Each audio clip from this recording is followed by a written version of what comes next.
दी छोड़ सतगुरु रामपाल जी परमेश्वर जी की जय हो। परम पिता परमात्मा, सारी सृष्टि के रचनहार, कुल मालिक, असंख्य ब्रह्मांडों के स्वामी, जगत गुरु, तीनों लोकों में प्रवेश करके सबका भरण पोषण करने वाले, राजाधिराज, आत्माधार, नाथों के नाथ, देवों के देव महादेव, सर्वेश्वर, महेश्वर, मृत्युंजय, अजरो अमर, आदि अनादि, सनातनी प्रभु, जगत पिता जगदीश्वर, श्री श्री 1008 की उपाधि के वास्तविक अधिकारी,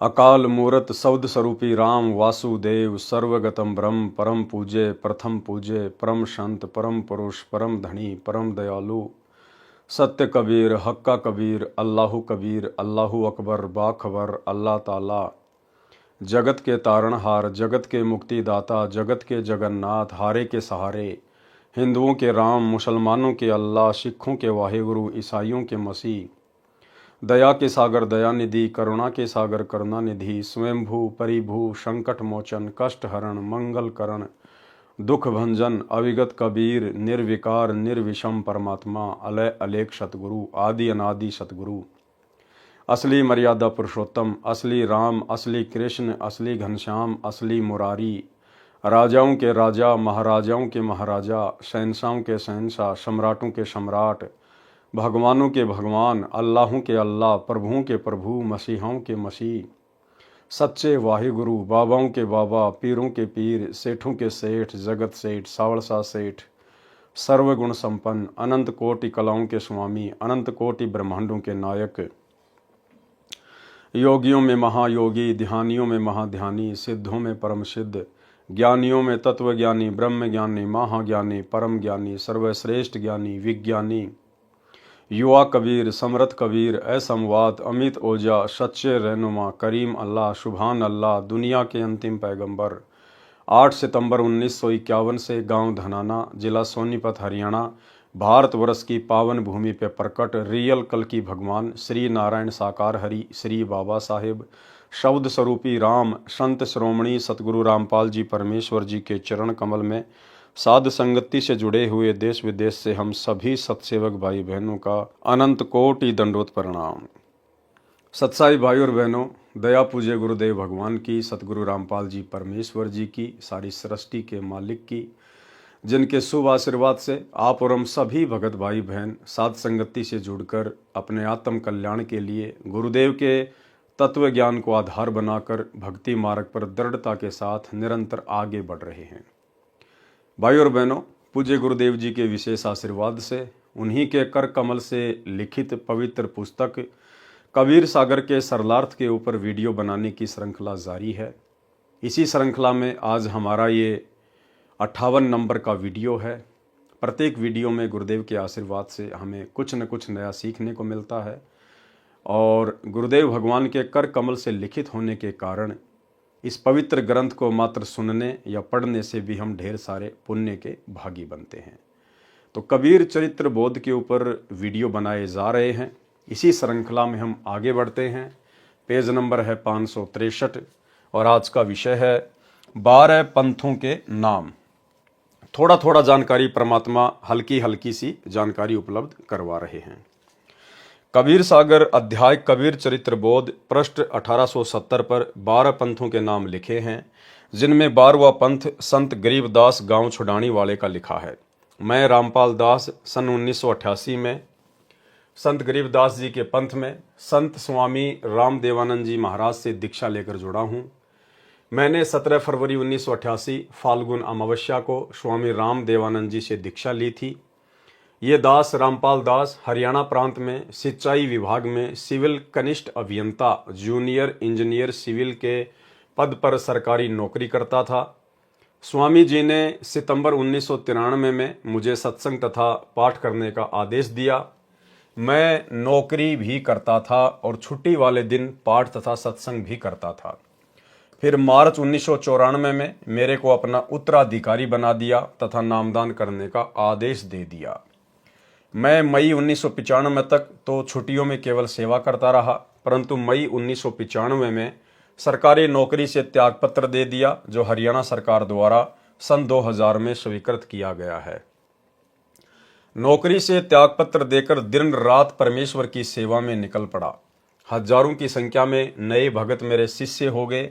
फाल्गुन शुदी प्रथमा एकम विक्रमी संवत 2054 यानी सन 1997 मार्च में परमेश्वर कबीर जी मुझे कुछ समय के लिए एक साधु वेश में मिले तथा कहा कि सार शब्द प्रदान करने का समय उचित है। सार शब्द देना प्रारंभ कर दे। उस समय से पहले न तो मेरे गुरुजी ने किसी को सार शब्द दिया था, केवल मेरे को आदेश हुआ है सार शब्द देने का। कारण यह है कि परमेश्वर कबीर जी ने धर्मदास जी को तो सार शब्द दे दिया था, परंतु उसको आगे किसी को न देने की प्रतिज्ञा करवाई थी। एक चीज ध्यान रखना भाई और बहनों, हमने तो शिक्षा लेनी है, शिक्षा। और निकट भविष्य में जब गुरुदेव भगवान अपनी लीला पूरी करके और अपने सतलोक धाम को चले जाएंगे, उसके बाद हम भाई बहन किसी प्रकार से धोखा ना खा जाएं। यहाँ एक बात कही गुरुदेव भगवान ने, आप और हम भाइयों ने थोड़ा विचार करना चाहिए उस पर। क्या कह रहे हैं परमात्मा? सन 1997 मार्च में परमेश्वर कबीर जी मुझे कुछ समय के लिए एक साधु वेश में मिले। आप और हम साध संगति से जुड़े हुए भाई बहनों को तो ये पक्का विश्वास हो चुका है, मीन मेघ की संशय की कोई गुंजाइश नहीं है कि परमेश्वर अपने आप को छुपाते हुए इस प्रकार की बातें लिख रहे हैं। अन्यथा सतगुरु रामपाल जी परमेश्वर स्वयं ही कबीर भगवान हैं। और कबीर भगवान को भला मार्च 1997 में और दूसरा कबीर भगवान आके कौन मिलेगा? तो साथ संगति से जुड़े हुए भाई बहनों का कंसेप्ट तो बिल्कुल क्लियर है परमेश्वर को लेकर। अब एक बात यहां गुरुदेव कह रहे हैं कि मार्च 1997 में जब कबीर परमेश्वर मुझे एक साधु के रूप में मिले तो उन्होंने मुझे सार शब्द को आगे देने का आदेश दे दिया। ध्यान से देखिएगा, सन 1997 मार्च में परमेश्वर कबीर जी मुझे कुछ समय के लिए एक साधु वेश में मिले तथा कहा कि सार शब्द प्रदान करने का समय उचित है और सार शब्द देना प्रारंभ कर दे। लेकिन ये गलती भाई और बहनों, गुरुदेव भगवान के इस पृथ्वी लोक से अपनी लीला पूरी करने के बाद सतलोक जाने के उपरांत आप और हमने बिल्कुल भी नहीं करनी है। हमारे जीवन में आज भी गुरु का सर्वप्रथम महत्व है और गुरुदेव भगवान के सतलोक चले जाने के बाद भी गुरुदेव भगवान का ही प्रथम महत्व रहेगा। यदि सतलोक जाने के बाद हमारी परीक्षार्थ पूज्य गुरुदेव भगवान ने उस दाढ़ी मूछ वाली शकल में, जिसको सतलोक आश्रमों से जुड़ी हुई संगत अपना कबीर भगवान मानती है, यदि दाढ़ी मूछ वाले रूप में हमें दर्शन दिए तो भाई और बहनों, हमने उनकी किसी भी बात को स्वीकार नहीं करना है। यानी इस पृथ्वी लोक से जब गुरुदेव सतलोक चले जाएंगे, पुण्यात्माओं को नाम दीक्षा देकर कि बच्चों अब तुम मर्यादा में रह के भक्ति करना, मैं ऊपर सतलोक में बैठ के सब कुछ देख रहा हूं, तुम मेरे से एक सेकंड के लिए भी ओझल नहीं हो, दूर नहीं हो, और तुम भी इसी प्रकार से अपने गुरु के ऊपर विश्वास रख के कि मेरा गुरु शब्द रूप में पल पल मेरे साथ में है और जब उनकी आवश्यकता पड़ेगी वे किसी भी समय प्रकट हो सकते हैं और मेरी हर क्रिया को वे पल पल देख रहे हैं। इस प्रकार से तुम्हें भक्ति करनी है।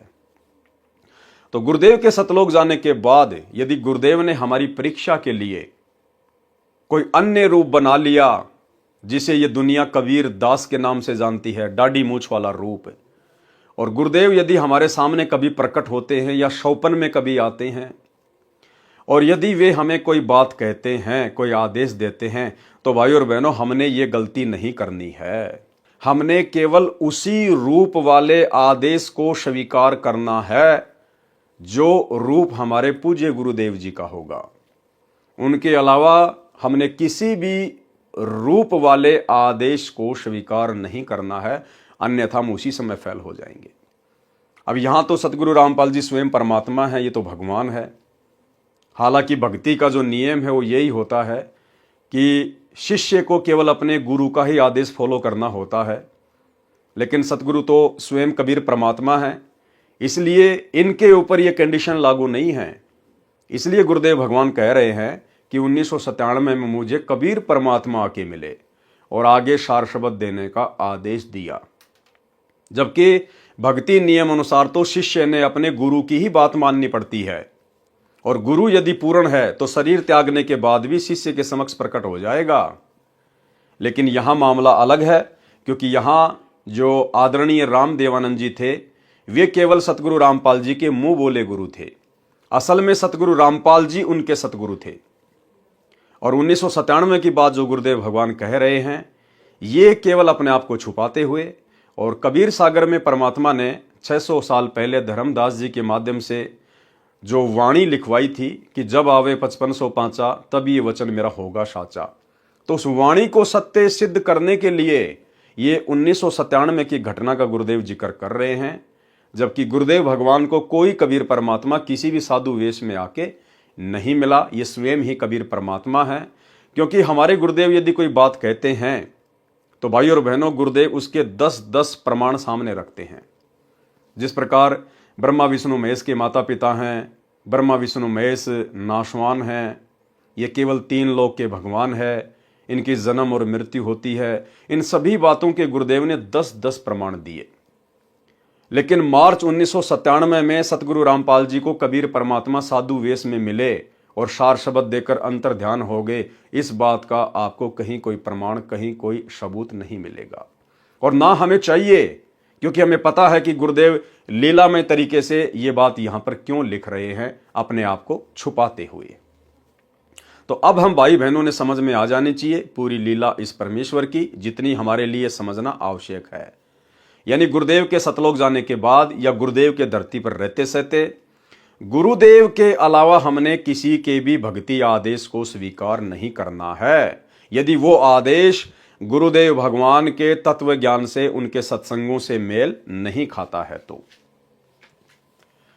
मार्च 1997 में परमेश्वर कबीर जी मुझे कुछ समय के लिए एक साधु वेश में मिले तथा कहा कि सार शब्द प्रदान करने का समय उचित है, सार शब्द देना प्रारंभ कर दे। उस समय से पहले न तो मेरे गुरुजी ने किसी को सार शब्द दिया था, क्योंकि गुरुदेव के मुंह बोले गुरुदेव स्वामी राम देवानंद जी के पास में सार शब्द था ही नहीं, तो भला वे देंगे किसको। केवल मेरे को आदेश हुआ है सार शब्द देने का। कारण यह है कि परमेश्वर कबीर जी ने धर्मदास जी को तो सार शब्द दे दिया था, परंतु उसको आगे किसी को न देने की प्रतिज्ञा कराई थी।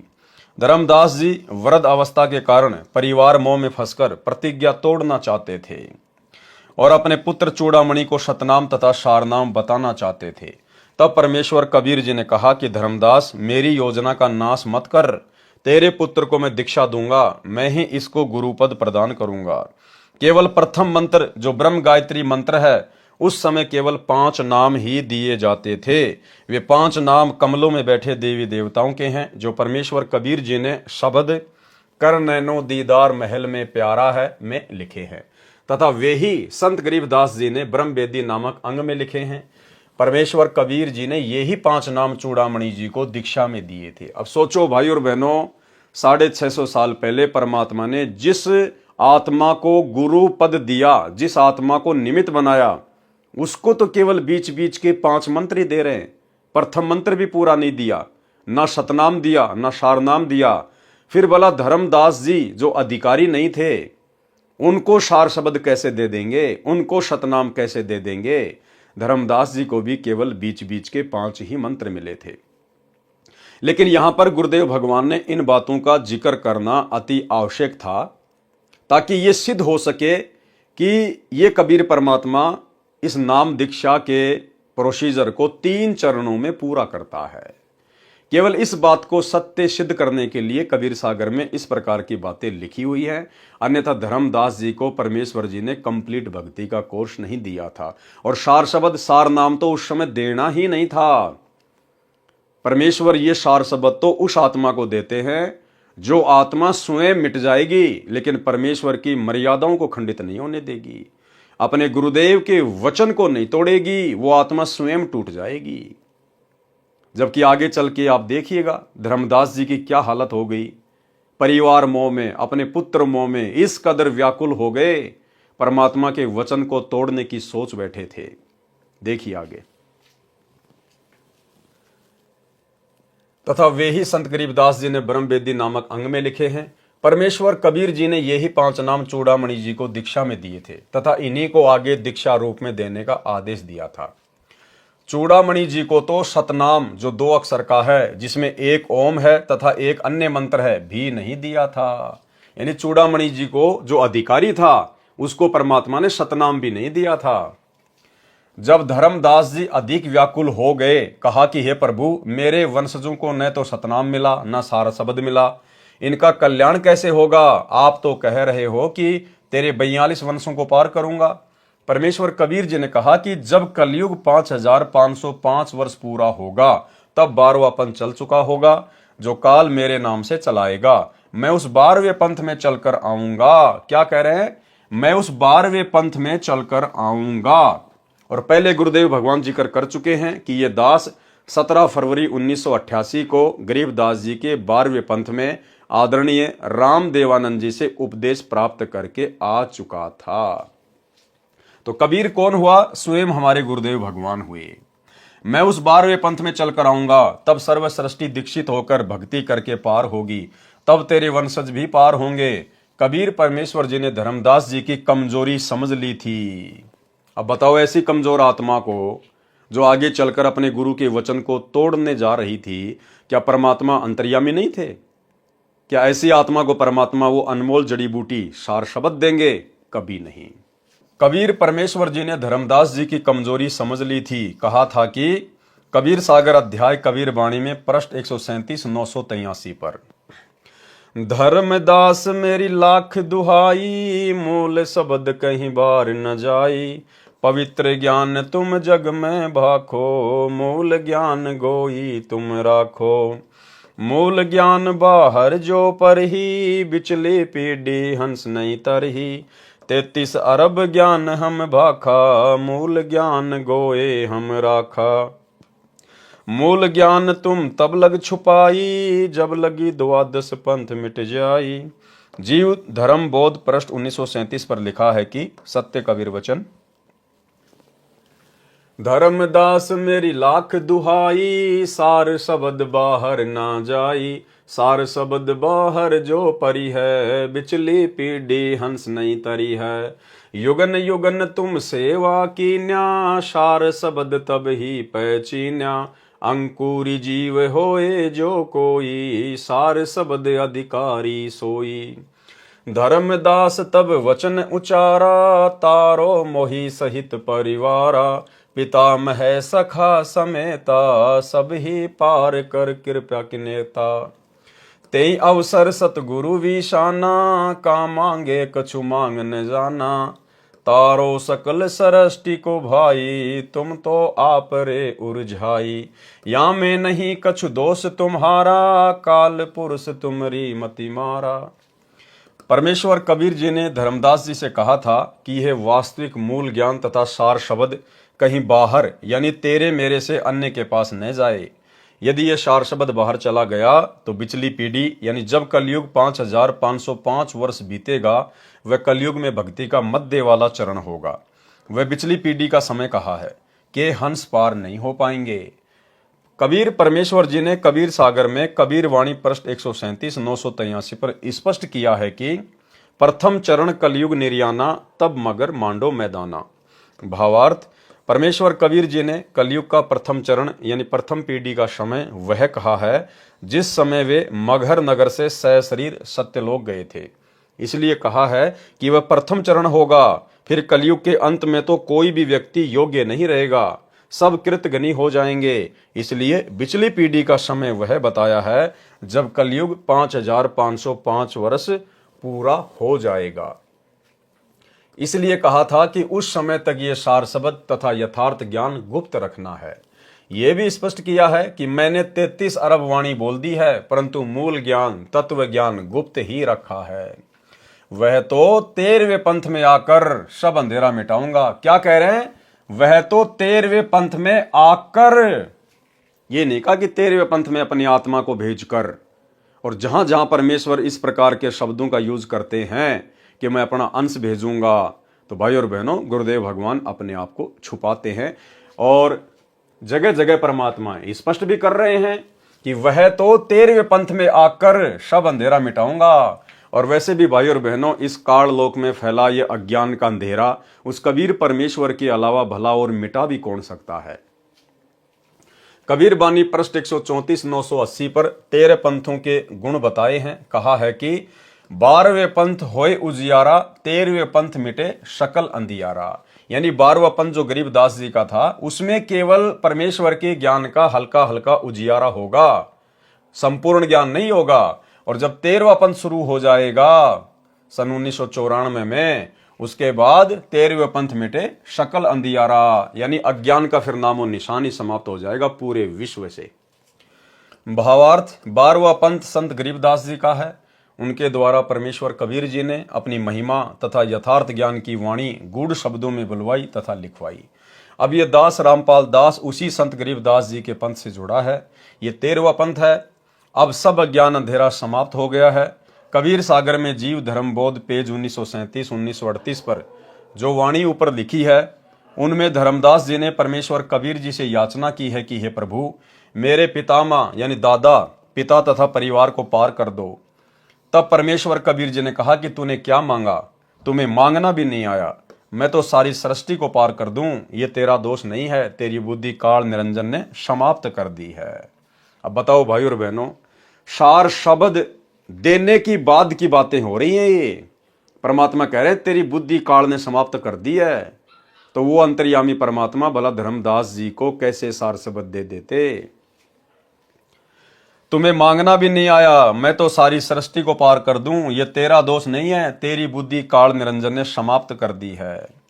अधिक ज्ञान अनुराग सागर के सारांश में पढ़ें, उसमें स्पष्ट किया है कि तेरे 42 पीढ़ी के यानी बिंद वालों की मुक्ति नाद यानी जो शिष्य परंपरा से गुरु पद पर होगा उससे होगी, यानी सतगुरु रामपाल जी से।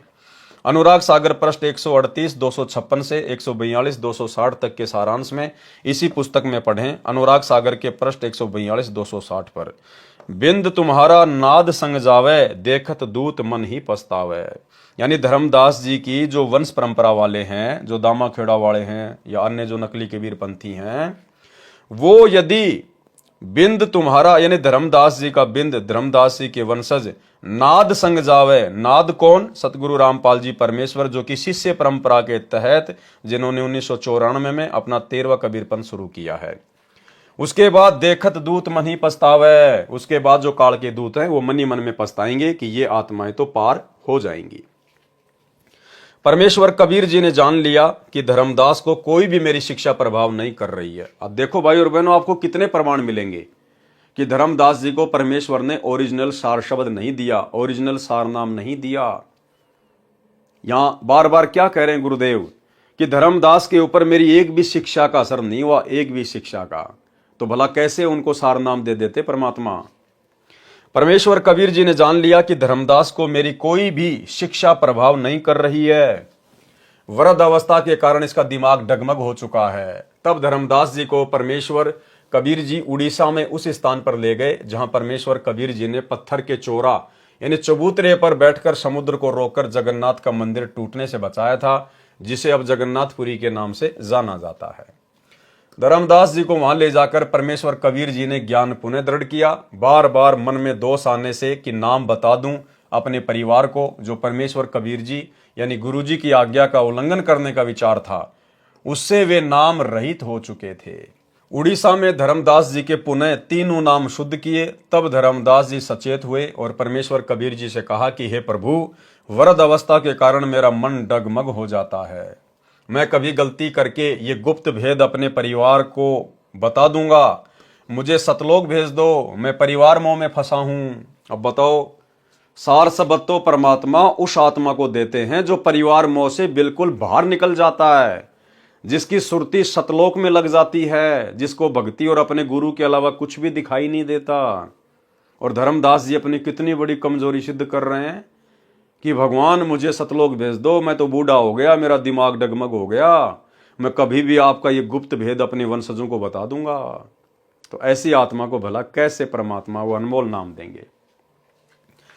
तब परमेश्वर कबीर जी ने धर्मदास जी के परिवार के समक्ष, यानी उस समय चूड़ामणि पुत्र तथा पत्नी आमिनी देवी भी उपस्थित थे, जीवित को पृथ्वी में समाधि दे दी, यानी जीवित को मिट्टी में दबा दिया। अब यहाँ कुछ एक भगत भाई बहनों को शंका हो जाती है कि भाई जब धर्मदास जी को परमात्मा ने जीवित ही मिट्टी में दबाया तो धर्मदास जी को तो बड़ी तकलीफ हुई होगी, उनकी तो श्वासें रुक गई होंगी, वो तो तड़प तड़प के मरे होंगे।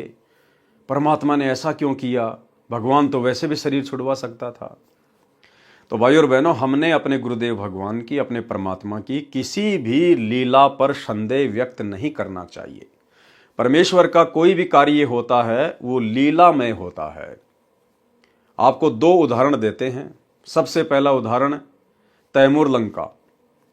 जब तैमूर लंग को परमेश्वर ने खाना खाते खाते तैमूर लंग की माँ की प्रार्थना पर कि महाराज जी दया करो, हम बहुत गरीब हैं, थोड़ा धन दे दो, तो परमेश्वर ने एक लोहे की सांकल उठाई और तैमूर लंग की पीठ में जोर जोर से सात मारी। और तैमूर की माँ ने सोचा कि ये महात्मा तो पागल है, कोई पागल, इतना सोचा ही था, परमात्मा अंतर्ध्यान हो गए। बाद में तैमूर लंग ने बताया कि माँ, आपने बाबा के बारे में ऐसा नहीं सोचना चाहिए था। हे माँ, जब वो बाबा मेरी पिटाई कर रहे थे, मुझे तो पता भी नहीं चल रहा था कि बाबा मेरी पिटाई कर रहा है, मुझे तो महसूस ही नहीं हुआ। सबसे पहला उदाहरण तो ये। दूसरा उदाहरण आपको एक भगत का इंटरव्यू सुनाते हैं, भगत करमवीर दास, झज्जर, हरियाणा से। काफी समय पहले से गुरुदेव भगवान से जुड़ चुका था और उसको कोई बीमारी हो गई, कोई तकलीफ हो गई शरीर में, और डॉक्टर जब उसके शरीर से मवाद निकालते थे इंजेक्शन से तो उसको भयंकर पीड़ा होती थी, भयंकर पीड़ा, चिल्लाता था। एक समय उसने परमात्मा से अर्ज करी, अरदास करी कि हे परमेश्वर दया करो, दया करो। तो गुरुदेव भगवान ने उसको दर्शन दिए और परमेश्वर ने कहा कि बेटा ले तू ये मंत्र जाप करना जिस समय वो डॉक्टर तेरी मवाद निकालने के लिए आए। उसने ऐसा ही किया। जिस समय डॉक्टर आए उसने वो शब्द उच्चारण किया जो भी गुरुदेव भगवान ने उसको दिया, और उसके बाद उसको महसूस भी नहीं हुआ कि डॉक्टरों ने कब मेरे शरीर से मवाद निकाल ली है। डॉक्टर भी हैरान कि भाई आज आप चिल्लाए क्यों नहीं, आप रोए क्यों नहीं, आपको तो हम लोग जो है पकड़ पकड़ के मवाद निकाला करते थे और आज हमने उसी प्रोसीजर से मवाद निकाली है और आपको महसूस भी नहीं हुआ। तब उसने कहा जी ये बातें आपकी समझ से बाहर की हैं। ये छोटा सा इंटरव्यू है, सुन लीजिए। नमस्कार सर। सत साहिब जी। सर क्या नाम है आपका? मेरा नाम है जी करमवीर दास। करमवीर जी आप कहाँ से हैं? मैं गांव बागपुर से जी, जिला झज्जर, हरियाणा से। सर संत रामपाल जी महाराज से कब जुड़े आप? मैं संत रामपाल जी महाराज से जी सन 2004 में कबीर प्रकट दिवस पर। सर संत रामपाल जी महाराज से नाम उपदेश लेने से पहले क्या आप कोई भक्ति साधना भी करते थे? जी हमको किसी भी पंथ से नहीं जुड़े थे। एक गांव में दादा दुनियाड़ा की मंडी थी जी, वहाँ पर मंगलवार को जोत लगाते थे, प्रसाद चढ़ाते थे जी। वैसे मैं गुड़गामा भी गया, हमारे पास बेरी देवी का मंदिर है, वहाँ भी धोख मारते थे जी।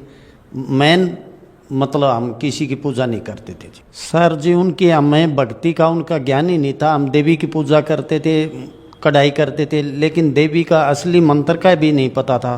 तो उनसे लाभ क्या होता हमें? कुछ भी नहीं जी।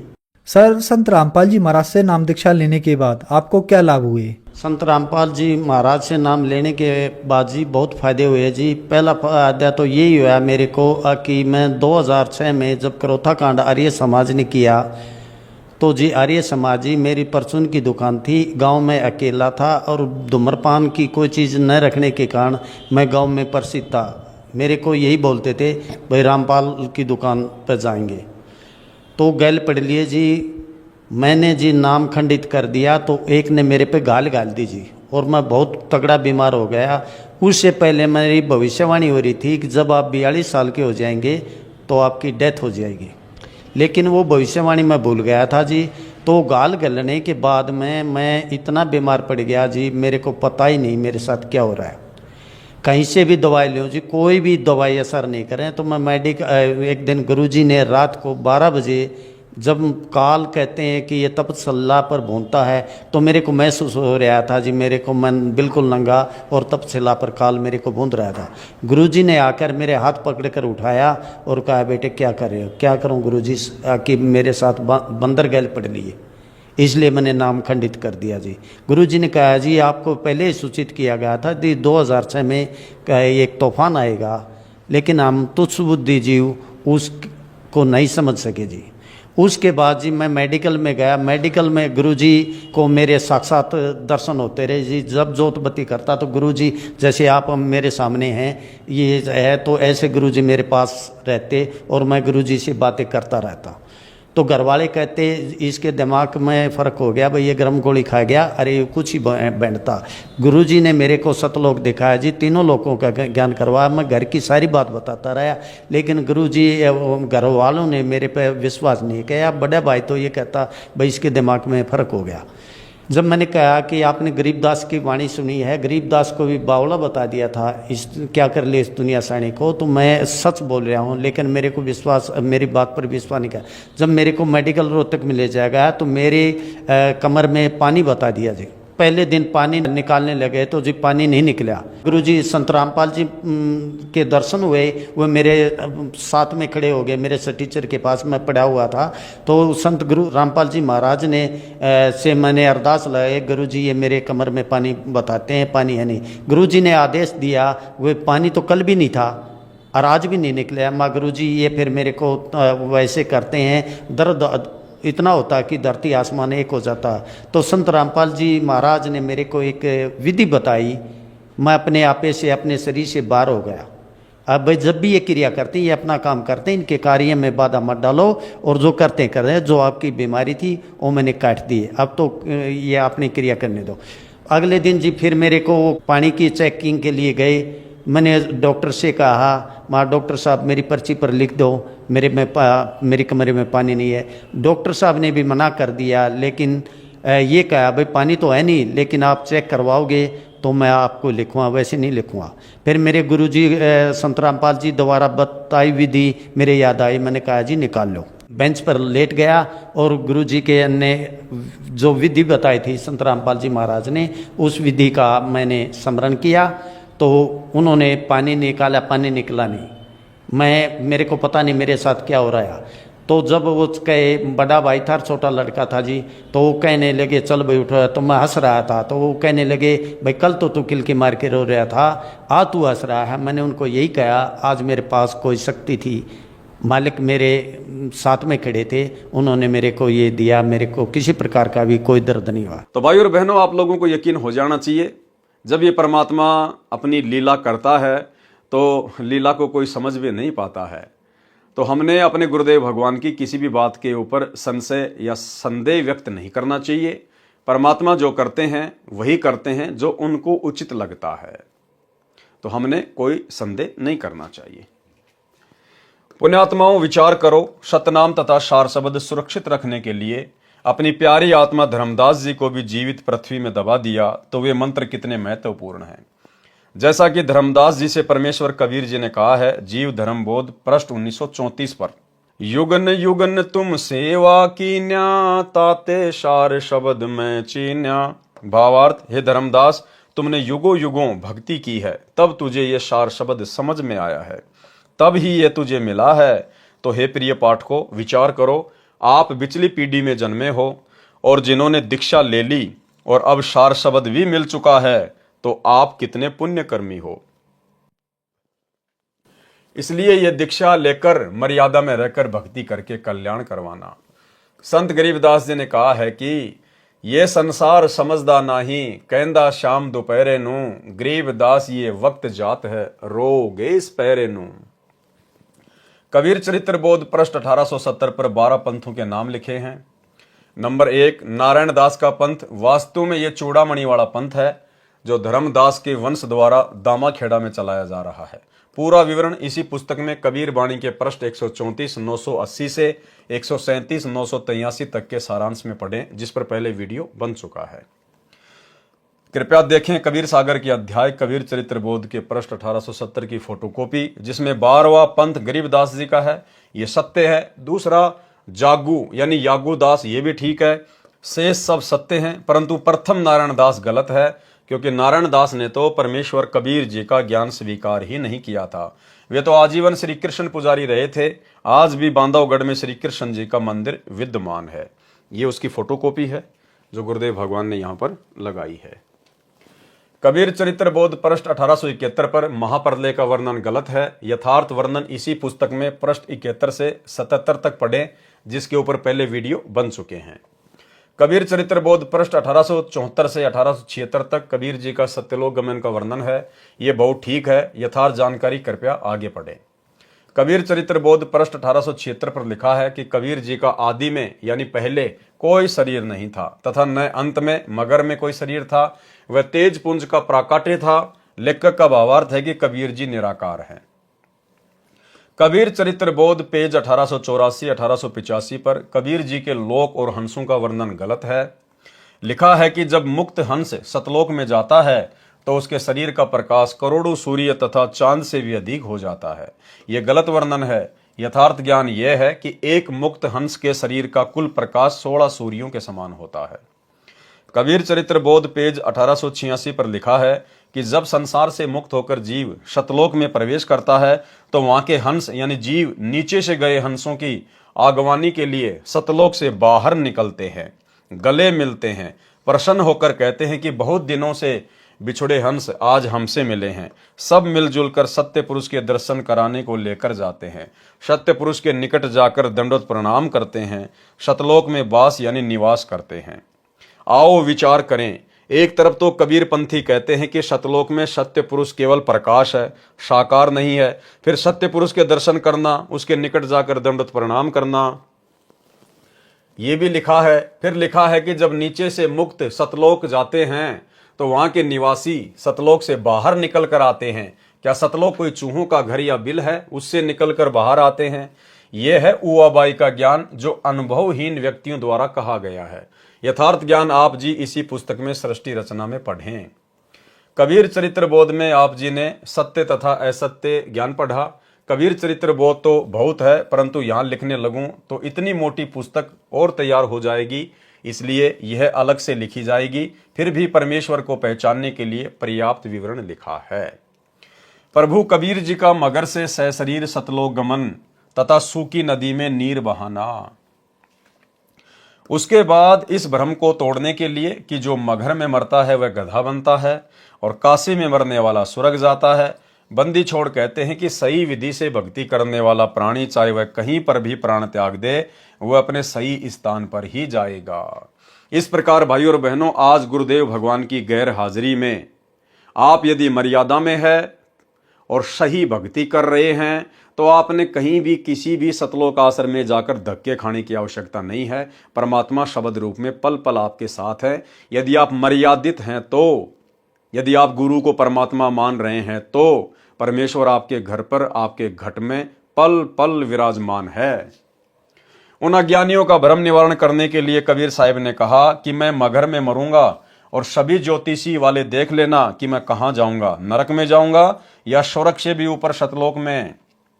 कबीर साहिब ने काशी से मगर के लिए प्रस्थान किया। वीर सिंह बघेला और बिजली खान पठान ये दोनों ही सतगुरु के शिष्य थे। वीर सिंह ने अपनी सेना साथ ले ली। अब देखना भाइयों और बहनों, वीर सिंह को भी भला कैसे सार शब्द मिला होगा। जब धर्मदास जी को नहीं दिया तो वीर सिंह को कहां से दिया होगा। लेकिन परमेश्वर ने जो जिक्र किया है कि फिर उसको सार शब्द दिया, केवल यह सत्य साबित करने के लिए कि कबीर परमात्मा 650 साल पहले 3 चरणों में नाम दीक्षा दिया करते थे। अन्यथा आप जी वीर सिंह बघेल की हरकतें अब आप देखेंगे तो आपकी समझ में आ जाएगा कि सार शब्द लेने के बाद भला ऐसी हरकतें कौन कर सकता है। अपने गुरु को शरीर में कौन मान सकता है। वीर सिंह ने अपनी सेना साथ ले ली कि कबीर साहेब वहां पर अपना शरीर छोड़ेंगे। इस शरीर को लेकर हम काशी में हिंदू रीति से अंतिम संस्कार करेंगे। यदि मुसलमान नहीं मानेंगे तो लड़ाई करके सब को लाएंगे। सेना भी साथ ले ली। अब इतनी बुद्धि है हमारी। कबीर परमेश्वर जी हर रोज शिक्षा दिया करते थे कि हिंदू मुसलमान दो नहीं है। अंत में फिर वही बुद्धि क्या कह रहे हैं। कबीर परमेश्वर जी हर रोज शिक्षा दिया करते थे कि हिंदू मुसलमान दो नहीं है, अंत में फिर वही बुद्धि। सन 1994 से गुरुदेव रोज यही ज्ञान दे रहे हैं कि जीव हमारी जाति है, मानव धर्म हमारा, हिंदू मुस्लिम सिख ईसाई धर्म नहीं कोई न्यारा, सब एक परमात्मा के बच्चे हैं। उसके बावजूद भी सतलोक आश्रम मैनेजमेंट हरियाणा की वही कुबुद्धि। मध्य प्रदेश में बजरंग दल वालों ने, विश्व हिंदू परिषद वालों ने बांग्लादेश के मुसलमानों के खिलाफ अपना रोष प्रकट किया, धरने प्रदर्शन किए और दुर्बुद्धि के शिकार सतलोक आश्रम मैनेजमेंट हरियाणा वाले, इनके कोऑर्डिनेटरों ने संगत को इकट्ठा किया और बांग्लादेश के मुसलमानों के खिलाफ विरोध प्रदर्शन में विश्व हिंदू परिषद और बजरंग दल वालों के साथ में बैठा दिया। ये लोग आज भी नहीं समझ पा रहे कि मुसलमान कौन है, हिंदू कौन है और हम कौन हैं। तो भाई और बहनों, सतगुरु के ज्ञान का 1% भी असर वर्तमान में ना तो सतगुरु के कलयुगी परिवार को है और ना इन कोऑर्डिनेटरों को है। कबीर परमेश्वर जी हर रोज शिक्षा दिया करते कि हिंदू मुसलमान दो नहीं है, अंत में फिर वही बुद्धि। उधर से बिजली खान पठान को पता चला कि कबीर साहब यहां पर आ रहे हैं। बिजली खान पठान ने सतगुरु तथा सर्व आने वाले भक्तों तथा दर्शकों की खाने तथा पीने की सारी व्यवस्था की और कहा कि सेना तुम भी तैयार कर लो, हम अपने पीर कबीर साहिब का यहाँ पर मुसलमान विधि से अंतिम संस्कार करेंगे। कबीर साहिब के मगर पहुंचने के बाद बिजली खान ने कहा कि महाराज जी स्नान करो। कबीर साहिब ने कहा कि बहते पानी में स्नान करूंगा। बिजली खान ने कहा कि सतगुरुदेव यहाँ पर साथ में एक आमी नदी है, वह भगवान शिव के श्राप से सूखी पड़ी है, उसमें पानी नहीं है। जैसी व्यवस्था दास से हो पाई है पानी का प्रबंध करवाया है, आपके स्नान के लिए प्रबंध किया है, लेकिन संगत बहुत आ गई, इनके नहाने की तो बात नहीं बन पाएगी। पीने का पानी पर्याप्त मात्रा में बाहर से मंगवा रखा है। कबीर साहिब ने कहा कि वह नदी देखे कहां पर है। उस नदी पर जाकर साहिब ने हाथ से ऐसे इशारा किया था जैसे यातायात का सिपाही रुकी हुई गाड़ियों को जाने का संकेत करता है। वह आमी नदी पानी से पूरी तरह भरकर चल पड़ी। बोलो सतगुरुदेव की जय। सत साहेब, ये आमी नदी वहां पर अभी भी विद्यमान है। सबने जय जयकार की। साहिब ने कहा कि एक चादर नीचे बिछाओ, एक मैं ऊपर ओढ़ूंगा, क्योंकि वे जानी जान तो थे। कहने लगी कि ये सेना कैसे ला रखी है तुमने। अब बिजली खान पठान और वीर सिंह बघेला आमने सामने खड़े हैं। उन्होंने तो मुंह लटका लिया और बोले नहीं। वे दूसरे हिंदू और मुसलमान बिना नाम वाले बोले कि जी हम आपका अंतिम संस्कार अपनी विधि से करेंगे। दूसरे कहते हैं कि हम अपनी विधि से करेंगे। चढ़ा ली बाहें, उठा लिए हथियार तथा कहने लगे कि आ जाओ। कबीर साहब ने कहा, रे नादानो, क्या मैंने यही शिक्षा दी थी 120 वर्ष तक? इस मिट्टी का तुम क्या करोगे? चाहे फूंक दो या गाड़ दो, इससे क्या मिलेगा? तुमने क्या शिक्षा ली मेरे से? भाई और बहनों, आज दया हुई है साध संगति से जुड़े हुए सत्सेवक भाई बहनों के ऊपर। अन्यथा आज भी 2014 बरवाला कांड के बाद सतगुरु की संगत में बिजली खान पठान और वीर सिंह बघेला की तरह जमकर लड़ाई झगड़े होते, जमकर मारकाट होती। यदि अपने सत्सेवक बच्चों पे परमात्मा ज्ञान की रजा ना बख्शते तो हम जहां जहां भी साथ संगतियां रखते थे, जहां जहां भी हम समागम करते थे, गुरुदेव को भोग लगाते थे, ज्ञान आधार से चर्चा करते थे, तो सतलोक आश्रम मैनेजमेंट हरियाणा को यह रास नहीं आता था। इनको लगता था अगर सभी आत्माएं इसी प्रकार से ज्ञान से परिचित हो जाएंगी और घर बैठकर गुरु को भगवान मानकर भक्ति करने लग गई तो हमारे आश्रमों में कौन आएगा, हमारा धार्मिक धंधा कैसे चलेगा। इन्होंने हर संभव प्रयास किया साथ संगतियां रुकवाने का, पुलिस वालों को भेजकर, पुलिस वालों को पैसे देकर, उनको शराब पिलाकर इन्होंने भक्तों को पिटवाया, गुरुदेव की फोटोओं को फिकवा दिया, हलवे राम को इन्होंने फिकवा दिया, बेरहमी से भक्तों को मारा पीटा, मुकदमे लगाए। भाई और बहनों, यदि परमात्मा सत्सेवकों के ऊपर अपनी विशेष रजा ना बख्शते, हमारा ज्ञान योग ना खोलते, यदि हमारे अंतःकरण में परमात्मा डर पैदा ना करते कि भाई अगर गुरु नाराज हो गया तो फिर किस लिए हम भक्ति कर रहे हैं। हमने इनकी गालियां खाई, हमने इनकी मार सही, हमने इनके मुकदमे सहे, लेकिन हमने उफ तक नहीं किया, उफ तक। जबकि 2 हाथ तो हमारे भी थे, लठ वगैरह तो वहां हमारे पास भी होते थे। चक्कू वगैरह, अन्य सामग्री वगैरह सबके पास होती है। लेकिन हमने कभी भी सत्सेवकों ने उफ तक नहीं किया। इनकी गालियां खाई, इनकी मार खाई, इनके डंडे खाए। अन्यथा भाइयों और बहनों, आज भी वही महाभारत हो जाता, वही महाभारत है। लेकिन सतगुरु की विशेष रजा, विशेष मेहर साध संगति से जुड़े हुए भगत भाई बहनों पर, और इसका प्रतिफल भाइयों और बहनों अब आने वाले समय में मिलेगा, आने वाले समय में।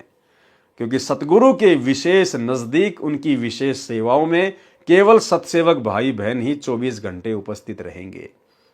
और जिन्होंने अपनी अज्ञानता और नादानी और मूर्खता का परिचय दे दिया बरवाला कांड के बाद, लड़ाई झगड़े करके, मार पिटाई करके, गुरुदेव के सत्संगों के विरुद्ध कुकर्म करके, आने वाले समय में भाई और बहनों उन लोगों को गुरु के दर्शन भी दुर्लभ होंगे, दर्शन भी दुर्लभ।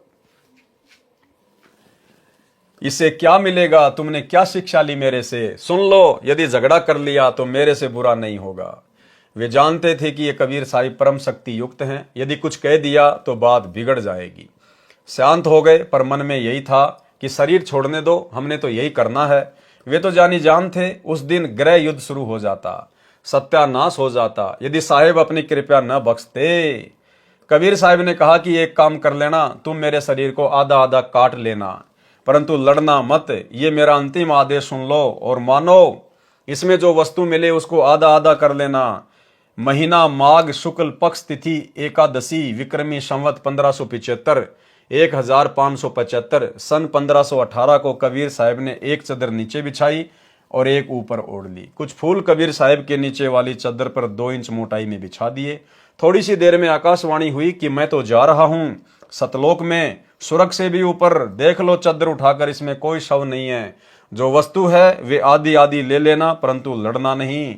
जब चद्दर उठाई तो सुगंधित फूलों का ढेर शव के समान ऊंचा मिला। बोलो सतगुरुदेव की जय, सत साहिब। अब सोचिए भाई और बहनों, जिस वीर सिंह बघेल की हरकत के कारण उसका गुरु अंत में महादुखी होके सतलोक गमन से पहले ये शब्द कह रहा है कि ये मेरा अंतिम आदेश है, मेरी अंतिम पुकार है, लड़ना मत, मेरे शरीर को काट लेना। भला उस वीर सिंह बघेल को परमात्मा ने कैसे सार शब्द दिया होगा। वीर देव सिंह बघेल और बिजली खान पठान एक दूसरे के सीने से लगकर ऐसे रोने लगे जैसे कि बच्चों की मां मर जाती है। अब भाई रोने से क्या फायदा, अब चिल्लाने से क्या फायदा, अब पछताने से क्या फायदा।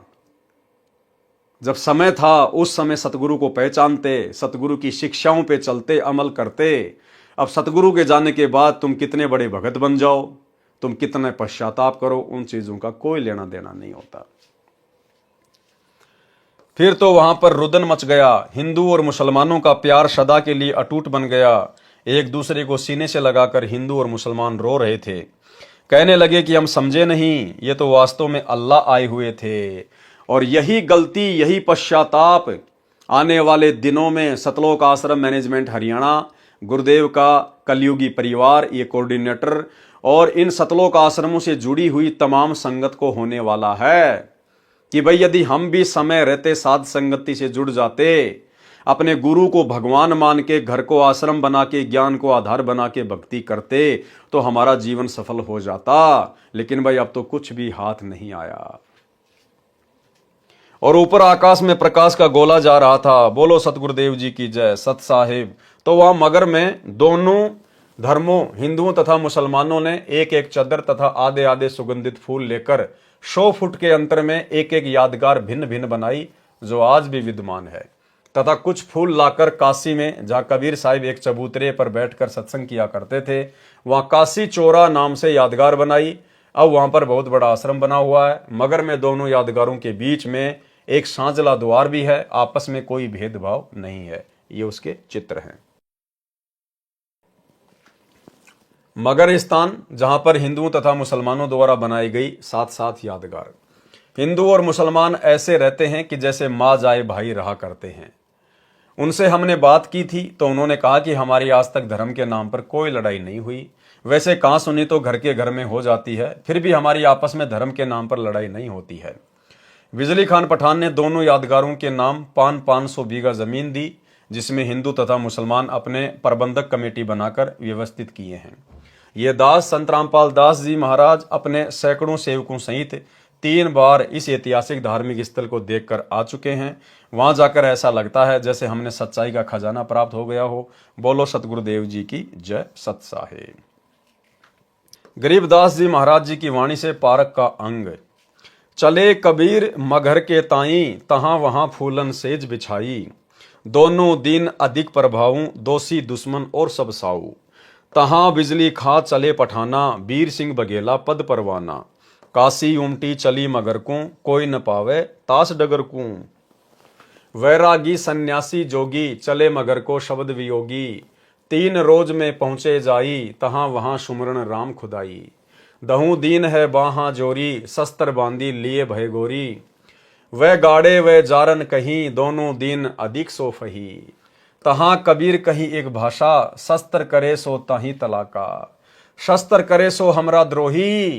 क्या कह रहे हैं परमात्मा? क्या कहा उस समय कि जो भी हथियार उठाएगा वो मेरा द्रोही है। शस्त्र करे सो हमरा द्रोही। अब सतलोक आश्रम मैनेजमेंट हरियाणा वालों ने तो भाई और बहनों सात संगत वालों को लठों से मारा है, लठों से। ये परमात्मा के द्रोही हैं, परमेश्वर के द्रोही। शस्त्र करे सो हमरा द्रोही, जाकी पैज पिछोड़ी होई। सुन बिजली खां बात हमारी, हम हैं शब्द रूप निराकारी। वीर सिंह बघेला विनती करी है, हे सतगुरु तुम किस विधि मरी है। अब बताओ, वीर सिंह बघेला कह रहा कि भगवान आप कैसे मरोगे, किस प्रकार से मरोगे, शरीर छोड़ोगे या सह शरीर जाओगे? बताओ कैसे उसको सार शब्द मिला होगा। वीर सिंह बघेला विनती करी है, हे सतगुरु तुम किस विधि मरी है। तावा चादर फूल बिछाए, सीजा छाड़ी पद ही समाए। 2 चादर दहु दीन उठावे, ताके मध्य कबीर न पावे। तहां वहां अविगत फूल सुवासी, मगर घोर और चोरा काशी। अविगत रूप अलख निर्वाणी, तहां वहां नीर छीर दिया छानी।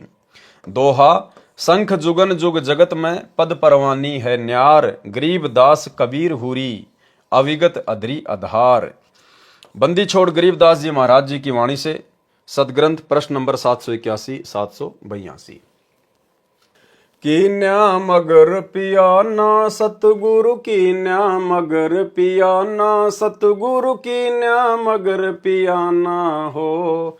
दोनों दिन चले संग जाके, हिंदू मुसलमाना हो।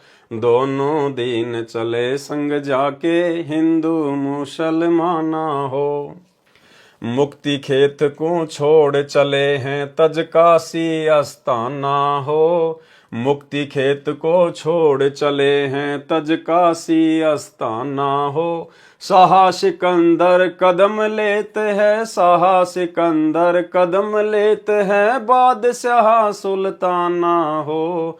दोनों दिन चले संग जाके, हिंदू मुसलमाना हो। देखो भाई और बहनों, यहां परमात्मा ने मुक्ति खेत कहा है। मुक्ति खेत यानी इस पृथ्वी लोक पर जन्म प्राप्त करके ही मुक्ति प्राप्त की जा सकती है। तो कितना बड़ा सौभाग्य!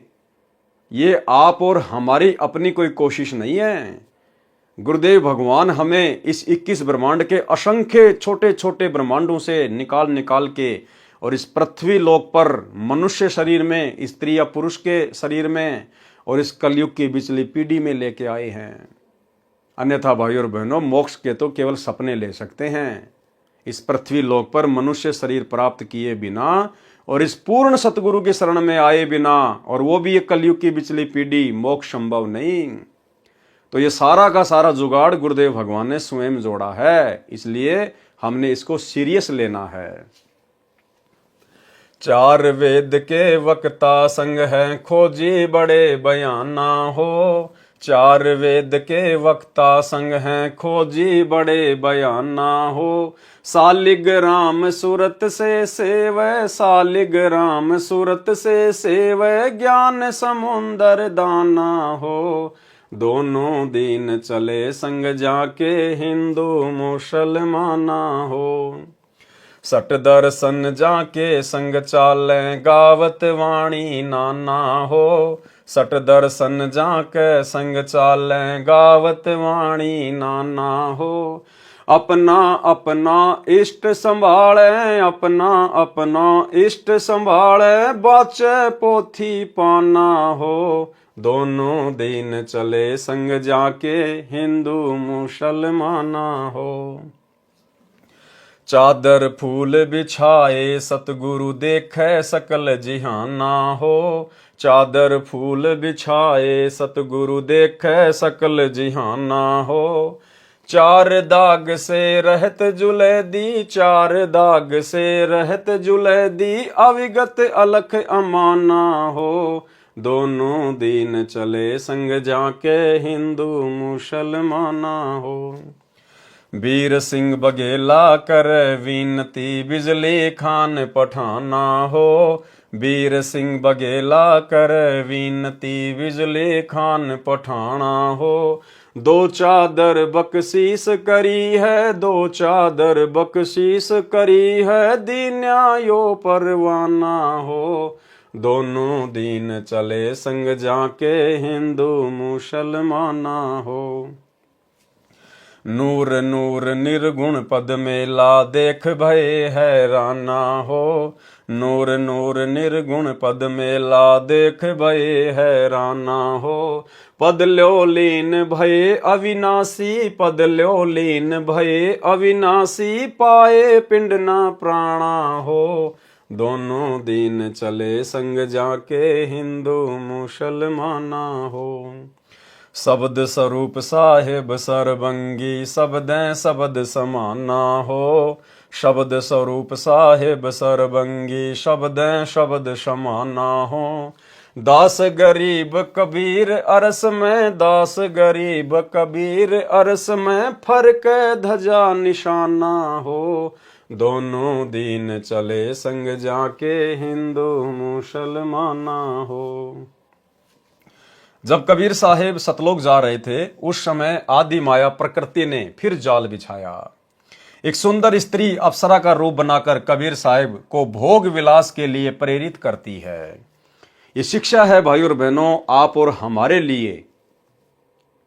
जिस प्रकार हमारा यहां से शरीर छूटेगा और जब हम सूक्ष्म शरीर में ऊपर की यात्रा करेंगे त्रिकुटी के लिए, तो इसी प्रकार से भाई और बहनों आप और हमारे साथ भी छलबल किए जाएंगे 72 करोड़ अप्सराओं के द्वारा। अन्य जो युवा सुंदर सुंदर जो काल के दूत होंगे, जो पुरुष होंगे, उनके द्वारा माता बहनों को अपने षड्यंत्र में फंसाने के लिए। और जैसी हमारी सोच भोग विलास को लेकर, गंदे कर्मों को लेकर, जैसी हमारी सोच इस पृथ्वी लोक पर स्थूल शरीर में रहेगी, ज्यों की त्यों सूक्ष्म शरीर में विद्यमान रहेगी। और जिसके सूक्ष्म शरीर में वो सोच विद्यमान होगी, वो भाई और बहनों 101% इस काल के षड्यंत्र में फंसेगा। इसलिए परमेश्वर अपनी वाणियों में कहते हैं कि भग भोग्या भग उपजय, और भग से बचा न कोई, और जो कोई भग से बचे भगत कहावे सोई। यानी जिस दिन आप इस भोग विलास वाले कर्म से दूर होंगे, उस दिन तो आपकी भक्ति शुरू होगी। आप वास्तव में एक भगत की कैटेगरी में समझे जाएंगे। तो ये आप और हम भगत भाई बहनों के लिए शिक्षा है। और देखो कितनी बड़ी रजा कर दी गुरुदेव भगवान ने साध संगति से जुड़ी हुई आत्माओं के ऊपर। इसलिए दास बार बार कहता है कि जो साध संगति है वो पूर्ण मोक्ष प्राप्ति के लिए सतगुरु रामपाल जी भगवान का ट्रेनिंग सेंटर है। यदि आप सतलोक के लिए एक नेक हंस बन सकते हैं तो साध संगति से जुड़कर ही बन सकते हैं, दूसरा कोई तरीका नहीं है। और गुरुदेव भगवान के विशेष आशीर्वाद से, उनकी रजा के बिना तो यह संभव ही नहीं है कि युवा अवस्था में 25-25, 30-30 वर्ष की उम्र में सतसेवक भाई बहन आपस में जो पहले पति पत्नी के रिश्ते में थे, अब भाई बहन के रिश्ते में कन्वर्ट हो चुके हैं। कुछ एक आत्माओं को तो ये ज्ञान यहां तक समझ में आ गया, उनको तो इतना भय पैदा हो गया है कि भाई अगर गुरुदेव भगवान के हिसार जेल से बाहर आने से पहले पहले विशेषकर यदि सत्सेवकों ने इस कुक्रम से दूरी नहीं बनाई तो क्या पता भाई हमारा नंबर पड़े या ना पड़े। और उन्होंने ज्ञान को आधार बनाकर आपस में सलाह मशवरा करके सहमति करके दोनों ने, भगत और भगतमती ने, कि भाई भाड़ में जाए, ठीक है, शादी का हमारा संस्कार था वो पूरा हो गया है, दोनों मिलके अपनी भक्ति करेंगे। ना जाने ये कर्म भोग विलास वाले हम कितने असंख्य जन्मों से करते हुए आ रहे हैं। आज हमारे नाम के कितने गांव बसे होंगे, हमें क्या मिला, हमें क्या प्राप्त हुआ सिवाय लक 84 के।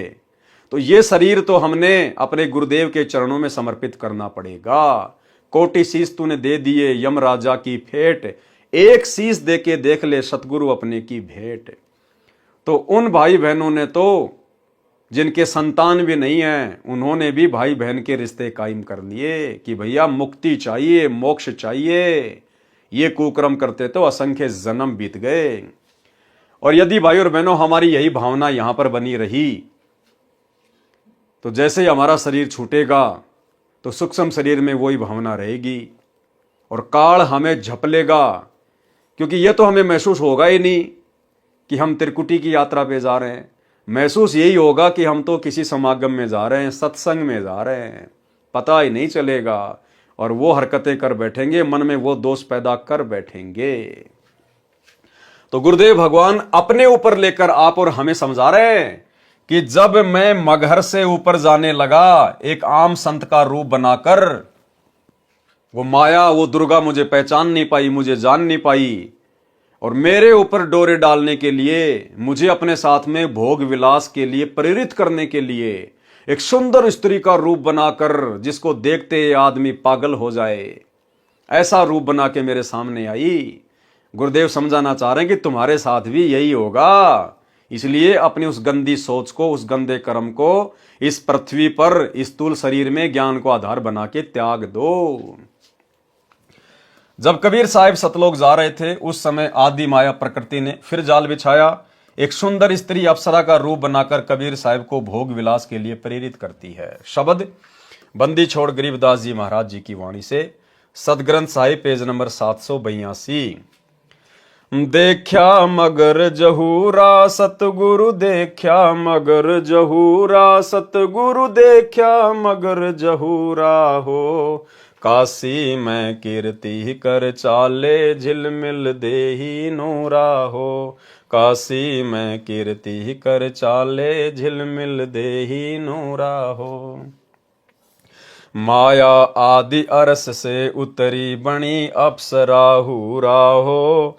माया आदि अरस से उतरी बनी अप्सरा हूरा हो। हम तो बरे कबीर पुरुष को, हम तो बरे कबीर पुरुष को, तू है दुल्ला पूरा हो। काशी में कीर्ति कर चाले, झिलमिल देही नूरा हो। माया कह कबीर पुरुष से, देखो बदन जहूरा हो। माया कह कबीर पुरुष से, देखो बदन जहूरा हो। अरस विमान सुरग में मंदिर, अरस विमान सुरग में मंदिर, भोगे हमको सूरा हो। काशी में कीर्ति कर चाले, झिलमिल देही नूरा हो। वो माया, वो दुर्गा अपने बाप के सामने आके खड़ी होगी, लेकिन पहचान नहीं पाई, और कहा कि देखो मेरा शरीर कैसे झिलमिल कर रहा है, देखो बदन जहूरा हो। अर्धनग्न होके खड़ी हो गई और कह रही है मैं तुम्हें अरस विमान दूंगी, मैं तुम्हें स्वर्ग में स्थान दूंगी, आप मेरे साथ में भोग विलास कीजिएगा। कहें कबीर सुनोरी माया, कुटिल नजर तुम घूरा हो। कि मेरे को ऐसे कुटिल नजरों से क्यों घूर रही है। कहे कबीर सुनोरी माया, कुटिल नजर तुम घूरा हो। जिन भोगी सोई कल रोगी, जिन भोगी सोही कल रोगी, हो गए धूरम धूरा हो। काशी में कीर्ति कर चाले, झिलमिल देही नूरा हो। कहते इस माया को, माया के बहुत सारे रूप बताए परमात्मा ने, इसमें स्त्री भोग भी एक माया है। और कहते हैं जिन जिन लोगों ने इस माया को भोगा है मेरी शरण में आने के बाद, कहते हैं वो हमेशा नीचे ही गिरा है। माया कहे कबीर पुरुष से, मैं हूं जग से दूरा हो। माया कहे कबीर पुरुष से, मैं हूँ जग से दूरा हो। मैं तुम्हारी पटरानी दासी, मैं तुम्हारी पटरानी दासी, राखों पलक हजूरा हो। काशी में कीर्ति कर चाले, झिलमिल देही नूरा हो। कहें कबीर सुनोरी माया, तुम हो लड्डू बूरा हो। कहें कबीर सुनोरी माया, तुम हो लड्डू बूरा हो। जो तुझे खावे सो बह जावे, जो तुझे खावे सो बह जावे, तास अकल के कूरा हो। यानी वो भगत जो मेरी शरण में आने के बाद भी तेरे चक्कर में पड़ा रहता है, कहते हैं वो तो बुद्धि से भ्रष्ट है। जो तुझे खावे सो बह जावे, जो तुझे खावे सो बह जावे, तास अकल के कूरा हो। काशी में कीर्ति कर चाले, झिलमिल देही नूरा हो। श्वेत मुकुट जहां श्वेत छतर है, बाजै अनहद तूरा हो। श्वेत मुकुट जहां श्वेत छतर है, बाजै अनहद तूरा हो। दास गरीब कहे सुनि माया, दास गरीब कहे सुनि माया, हमसे रहियो दूरा हो। काशी में कीर्ति कर चाले, झिलमिल नहीं दूरा हो। कबीर सागर सरलार्थ वाणी। माया सतगुरु से अटकी, माया सतगुरु से अटकी। फिर ये दुर्गा कबीर परमात्मा सतगुरु रामपाल जी भगवान के साथ में वाद विवाद करने लगी। जब देखा कि ये सीधे तरीके से मेरे जाल में नहीं फंस रहा है, फिर वाद विवाद करने लगी।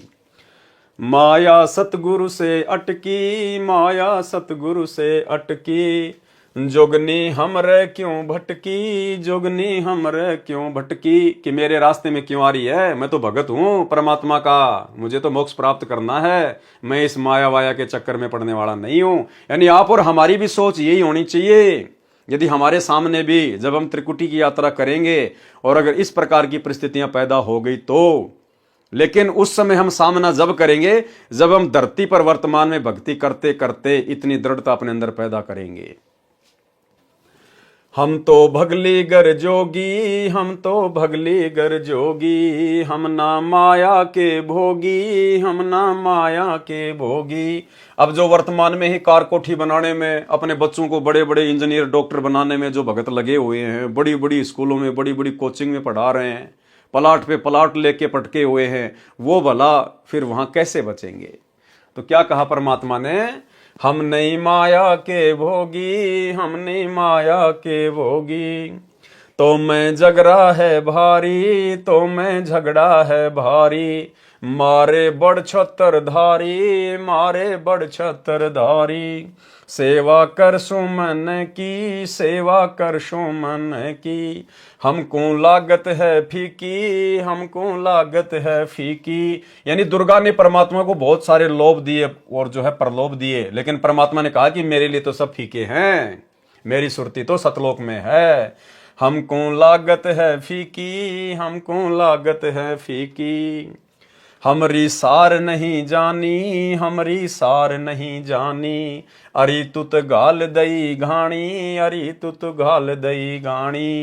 यानी दुर्गा ने उद्मस्त उतार दिया, हर प्रकार से हर चाल चली अपनी परमात्मा को फंसाने के लिए।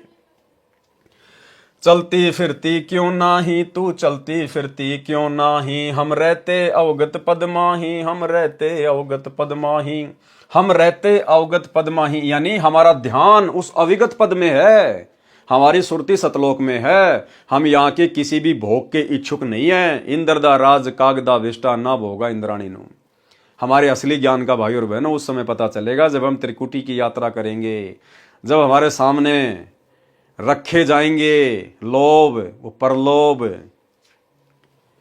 अरे तू गैली है गोली, अरे तू गैली है गोली, कि तू तो महानीच है, दाग लगावेगी चोली, दाग लगावेगी चोली। कि मेरी भक्ति को बर्बाद करेगी, तू मेरे ऊपर दाग लगाएगी, मेरे परमात्मा का नाम खंड करवाएगी।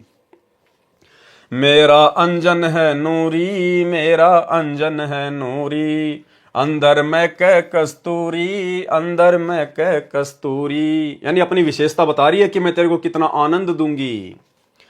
तुम किसी राजा पे जाओ, तुम किसी राजा पे जाओ। परमात्मा कह रहे हैं जो तुझे भोगने का इच्छुक है ना, ऐसे राजा महाराजाओं के पास जाओ, हम तो भगत हैं, हम इस चक्कर में नहीं पड़ने वाले।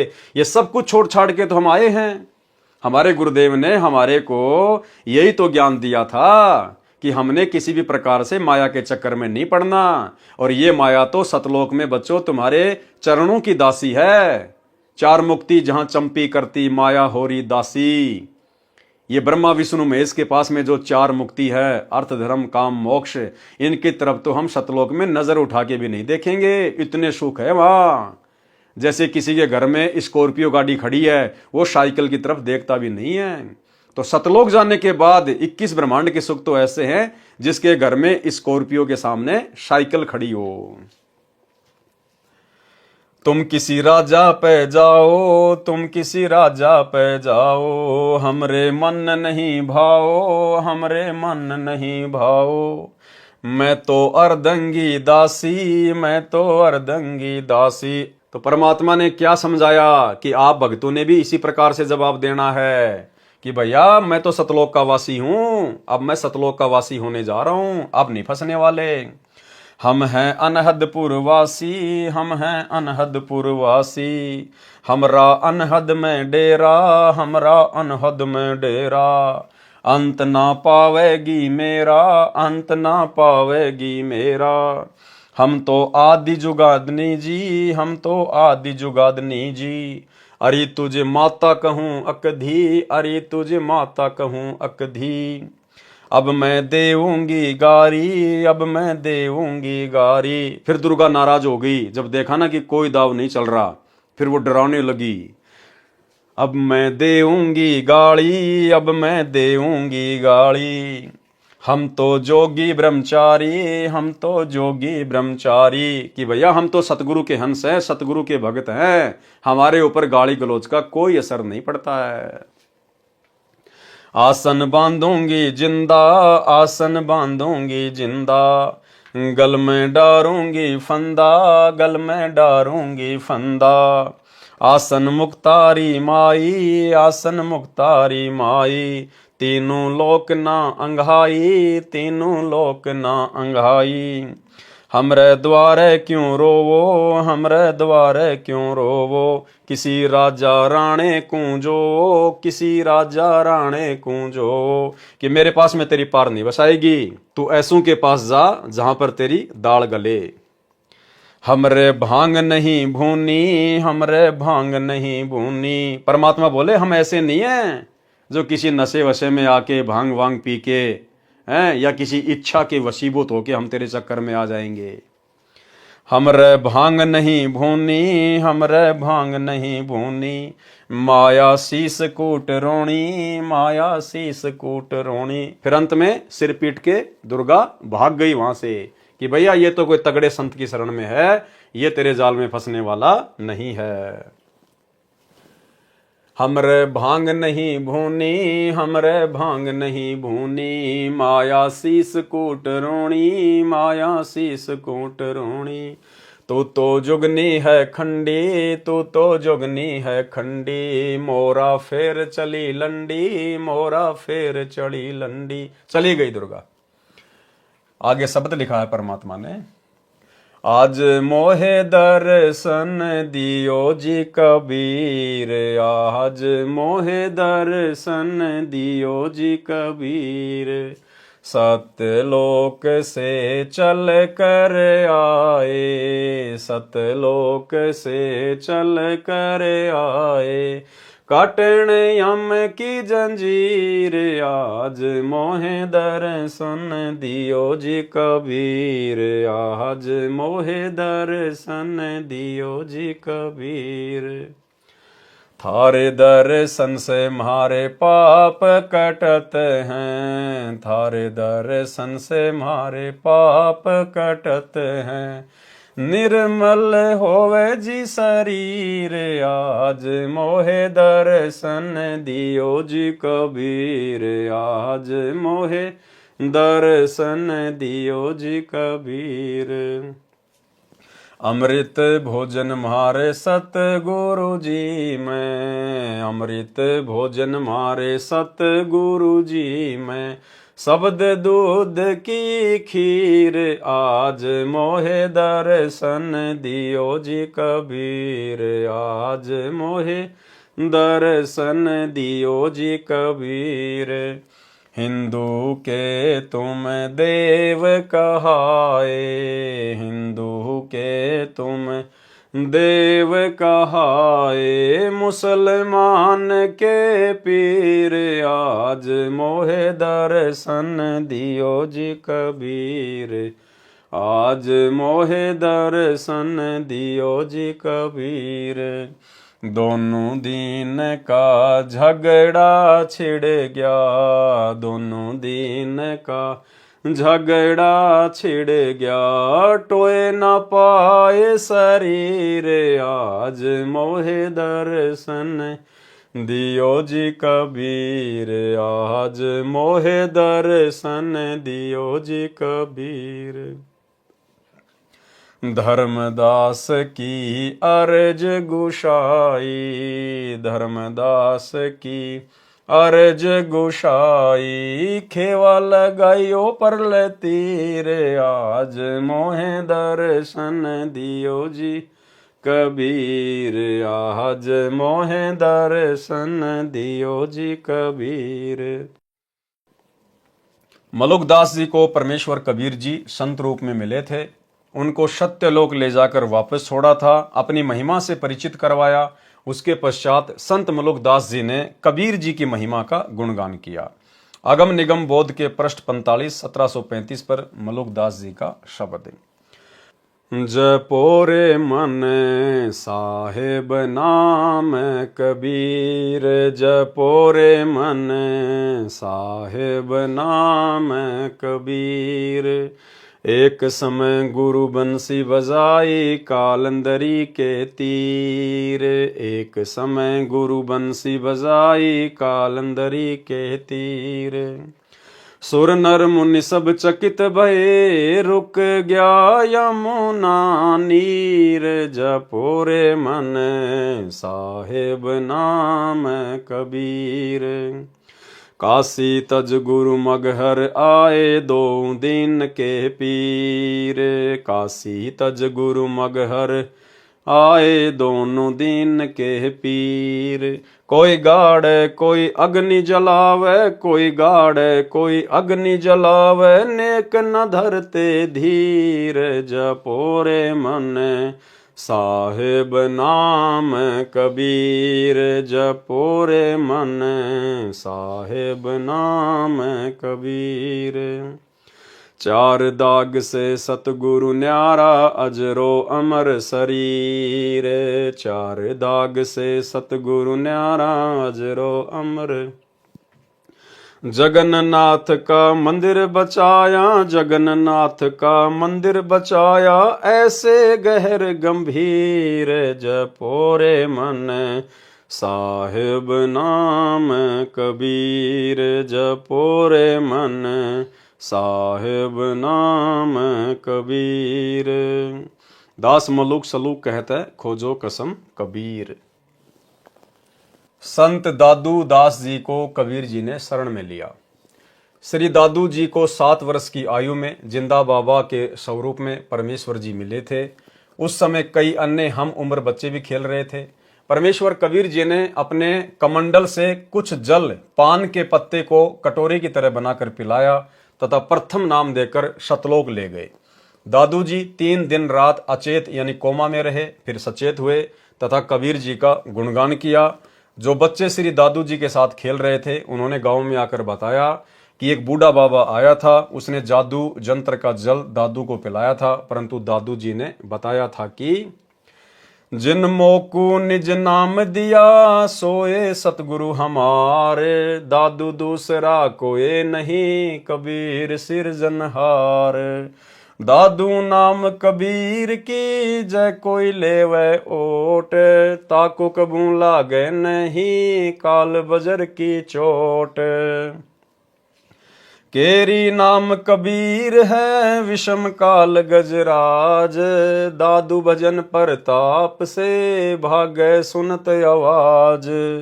अब हो तेरी सब मिटे जन्म मरण की पीर, श्वास उसास सुमर ले दादू नाम कबीर।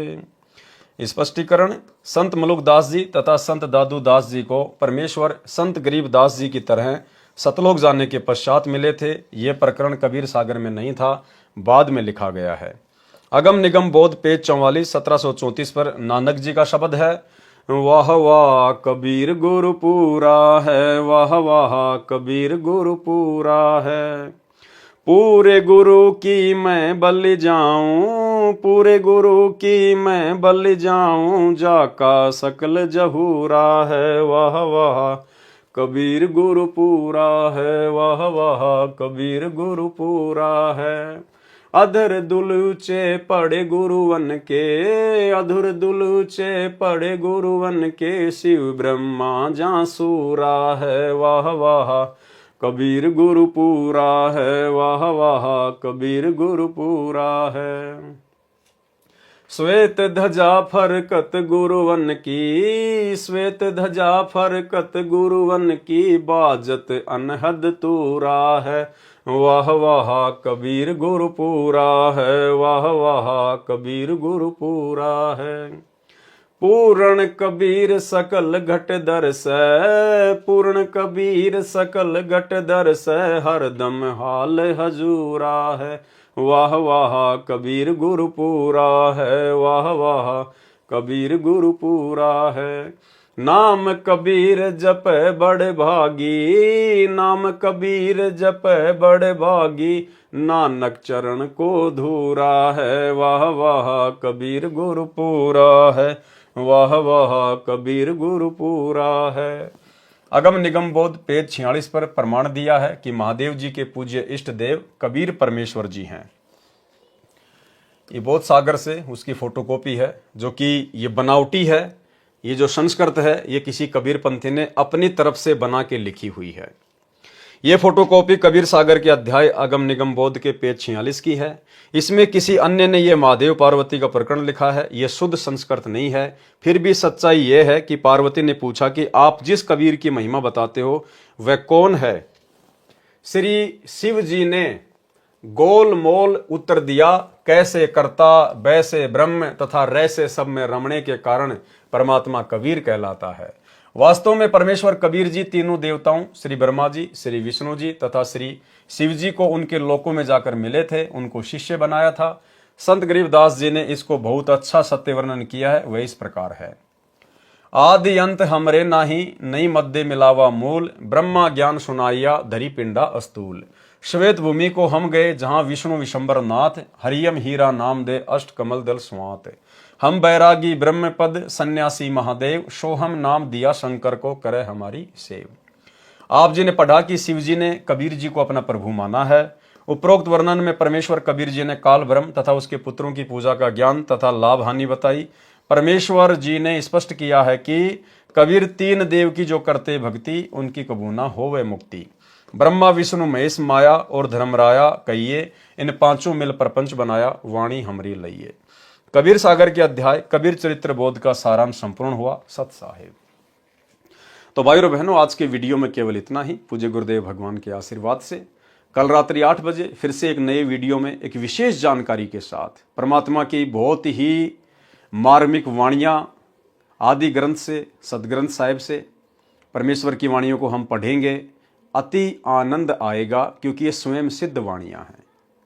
तो कल रात्रि 8 बजे सभी भाई बहन फिर से लाइव जुड़िए दास के Facebook page Pawan Das is live के ऊपर। तब तक गुरुदेव भगवान हम सबको आज्ञा दें, इजाजत दें, आशीर्वाद दें। बंदी छोड़ सतगुरु रामपाल जी भगवान की जय हो।